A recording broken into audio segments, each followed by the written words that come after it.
कैरीची चटपटीत चटणी तर प्रत्येक जण बनवतात, पण आज जी मी तुम्हाला कैरीची चटपटीत अशी चटणी बनवून दाखवणार आहे, तर ती जरा थोडीशी वेगळी आहे.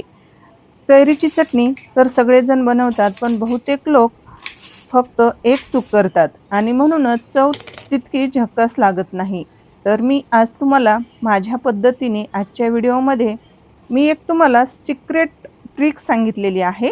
जर तुम्ही ही एक चूक टाळली, तर तुमची चटणी अगदी परफेक्ट आंबट, गोड, तिखट आणि महिनाभर टिकणारी बनवून तयार होणार आहे.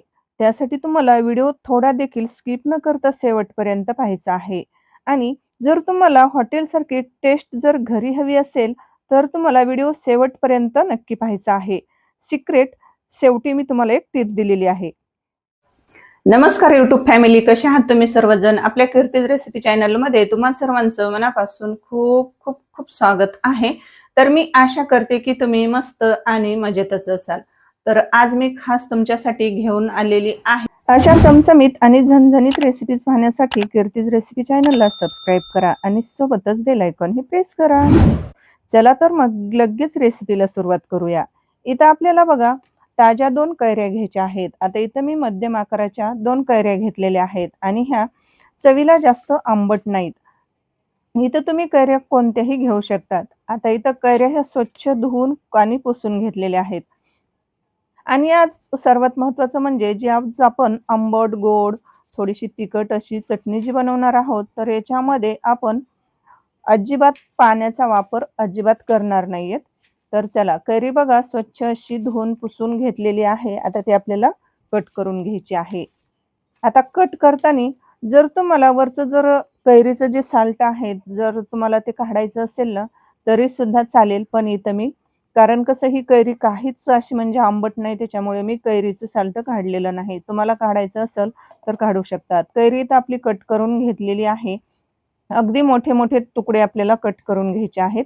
नंतर इथं आपल्याला एक मिक्सरचं भांडं घ्यायचं आहे आणि कट केलेली कैरी आपल्याला मिक्सरच्या भांड्यामध्ये घालायची आणि कैरीचा आपल्याला क्रश बनवून घ्यायचा आहे. अगदी आबडधोबड असा बघा रवाळ असा आपल्याला हा क्रश इथं बनवून घ्यायचा आहे. इथं बघा कैरी ही बारीक करून घेतलेली आहे, तुम्हाला दाखवते. आता इकडे आपल्याला गॅस चालू करायचा आहे. गॅस चालू करून आपल्याला पॅन गरम करायला ठेवायचा आहे. आता इथं पॅनमध्ये आपल्याला इथं तेलाच्या केटलीमधल्या पळीने 2 पळ्या तेल घालायचं आहे. जास्त पण तेलाचा वापर करायचा नाही. नंतर याच्यामध्ये आपल्याला अर्धा चमचा जिरे घालायचे आहेत. अर्धा चमचा मोहरी घालायची आहे. छान अशी फुलली तडतडली की जो आपण कैरीचा क्रश बनवून घेतलेला होता, तर तो इथं आपल्याला फोडणीमध्ये घालायचा आहे. आता हा क्रश आपल्याला काय करायचा आहे, अगदी 3 ते 4 मिनिट आपल्याला हा चांगला परतून घ्यायचा आहे. आता इथं आपल्याला सुरुवातीला याच्यामध्ये तिखट, मीठ वगैरे काहीही घालायचं नाही. फक्त आपल्याला या तेलामध्ये, जिरे मोहरीमध्ये आपल्याला हा क्रश परतून घ्यायचा आहे. जसजसा बघा कैरीचा क्रश हा 2-3 मिनिट आपण परतत जाऊ, तसतसा त्याला थोडासा दाटसरपणा येतो. आता इथं आपल्याला थोडीशी आपली ही कैरीची चटणी थोडीशी गोड लागावी म्हणून, थोडीशी आंबट, थोडीशी तिखट, थोडीशी गोड लागावी म्हणून आपण याच्यामध्ये गूळ घालणार आहोत. आता गूळ हा शरीरासाठी आपल्या म्हणजे भरपूर फायदेशीर आहे. गूळ खाण्याचे भरपूर फायदे आहेत. गूळ खाल्ल्याने पचन सुधारते, रक्त शुद्ध करते, ऊर्जा वाढवतो, हिमोग्लोबिन वाढवतो, सर्दी खोकल्यावर भरपूर हा उपयोगी आहे. शरीर गरम ठेवतो, लिव्हर डिटॉक्ससाठी मदत करतो आणि स्त्रियांसाठी जास्त महत्त्वाचा आहे, मासिक पाळीतील त्रास कमी करतो. गूळ विरघळल्यानंतर 4 ते 5 मिनिट आपल्याला परत शिजवून घ्यायचं आहे. दाटसरपणा आलेला आहे आणि नंतर आपल्याला घालायचं आहे हिंग.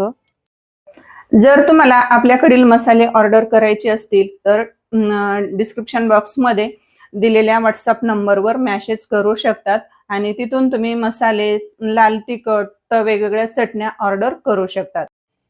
नंतर घालायची आहे थोडीशी हळद. अगदी आपल्याला काय करायची आहे, पाव चमचा हळद घालायची आहे. आता हळद ही भरपूर अशी आजारांवर आरोग्यदायी आहे, त्यासाठी हळद ही आवर्जून घाला. आणि हळद ही सुरुवातीला जर घातली असती तर मग कैरीचा कलर हा बदलला असता, त्याच्यासाठी आपल्याला आता घालायची आहे. नंतर आपल्याला भाजलेली जिरेपूड घालायची आहे 1 चमचा. नंतर आपल्याला काश्मीरी लाल तिखट घालायचं आहे 1 चमचा आणि जे घरी आपण बनवलेलं आहे तर रोजच्या वापरातील जे आहे तर ते 1 चमचा लाल तिखट घालायचं आहे.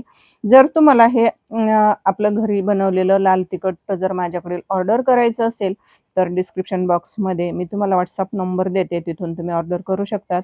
नंतर घालायचं आहे चवीनुसार मीठ. मीठ घातल्यानंतर इथं तुम्ही काय करायचं, चटणी थोडीशी टेस्ट करून पाहायची. जर तिखट आणि मिठाचं प्रमाण कमी जास्त असेल तर तुम्ही तिथं थोडं कमी जास्त प्रमाण वाढवू शकतात. इथं बघा नंतर 2-3 मिनिट परत आपल्याला ही चटणी शिजवून घ्यायची आहे. बघा काय सुरेख असा रंग आलेला आहे आणि इथं आपली कैरीची चटपटीत अशी आंबट, गोड, तिखट महिनाभर टिकणारी ही चटपटीत कैरीची चटणी बनवून तयार झालेली आहे. तर आवडली असेल तर प्लीज एक लाईक करा, शेअर करा. जास्तीत जास्त आपल्या मित्र, मैत्रिणी, नातेवाईकांना ही रेसिपी तुम्ही शेअर करा. आणि हो, तुम्ही माझा व्हिडिओ कुठून पाहतात, कोणत्या गावातून, कोणत्या जिल्ह्यातून पाहतात ते सुद्धा मला कमेंटमध्ये जरूर कळवा. आणि तुम्ही पण एकदा ही कैरीची चटपटीत आंबट, गोड, तिखट कैरीची चटणी एकदा नक्की बनवून बघा आणि तुम्ही बनवलेली चटणी कशी झाली ते सुद्धा मला कमेंटमध्ये जरूर कळवा. तर आजचा व्हिडिओ तुम्हाला कसा वाटला मला नक्की कमेंट करून सांगा. आजचा व्हिडिओ थोडा देखील जर आवडला असेल तर प्लीज एक लाईक करा, जास्तीत जास्त शेअर करा आणि आपल्या कीर्तीज रेसिपी चॅनलला जर तुम्ही सबस्क्राईब केलं नसेल तर पटकन सबस्क्राईब करा आणि नवनवीन अपडेट्ससाठी चॅनलला सबस्क्राईब करून साईडची बेल वाजवायला अजिबात विसरू नका. तर भेटूयात अशाच एका छानशा आणि सोप्या रेसिपीमध्ये. तोपर्यंत स्वस्त खा आणि मस्त राहा.